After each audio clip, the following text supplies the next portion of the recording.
Hi, I'm Hedgeye founder and CEO Keith McCullough. I'm excited to announce the Hedgeye on the Prize tournament. I challenge you to compete in this simulated investing tournament to win some serious money. We'll be awarding weekly and monthly cash prizes along with the big grand prizes. Along the way, we'll teach you how to take your investing to a whole new level. I hope you'll join us.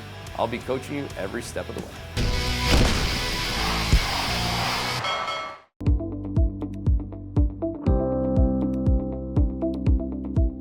That happened, and that was a big lesson for me.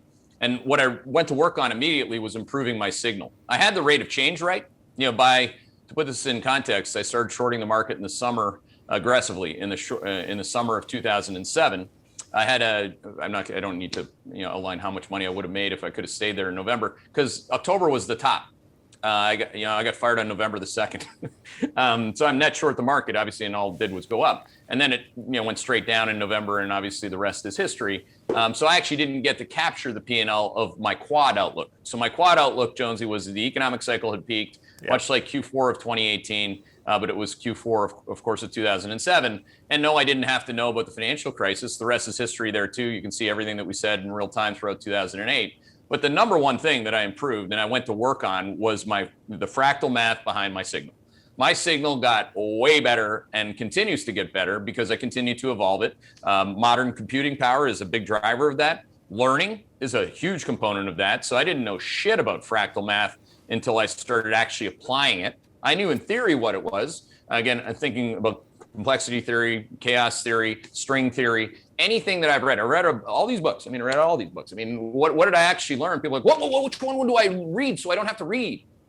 Did you know that the average American reads 7 minutes per day? That's great. It's crazy. So what did I do? I read a lot. I applied a lot of what I was reading to my model. And thank God I've never given anybody the keys to the castle on my signaling process. The signaling process has been easily the best, leading indicator of the quads. And it's much like, and I've applied that to stocks too. So while our analysts are very good at the pods, which is where the quads came from, the rates of change of revenue growth, cash flow growth, et cetera, on a trending basis, the analysts can get it wrong if they don't get the quarter right. Like Ami Joseph can be wrong in the very, very immediate term because he had the quarter wrong on Twilio, but he really didn't have a call in the quarter. His call's longer term. So there's a good example where my signal said, stay away from Twilio, no matter what Ami says, like earmuffs. Like no analyst can talk me into buying anything unless the signal agrees at this point. And that's another big thing, because on Wall Street, analysts get really offended when you don't buy their ideas, and you're paying them too much, so you really should employ their ideas until you fire them. On our team, it's different. The dynamics are different. They're all learning all at the same time as well. So they don't take offense. Like Ami doesn't sit there and go cry to Howard Penny in the Boston office and say, well, Mucker won't buy my Twilio.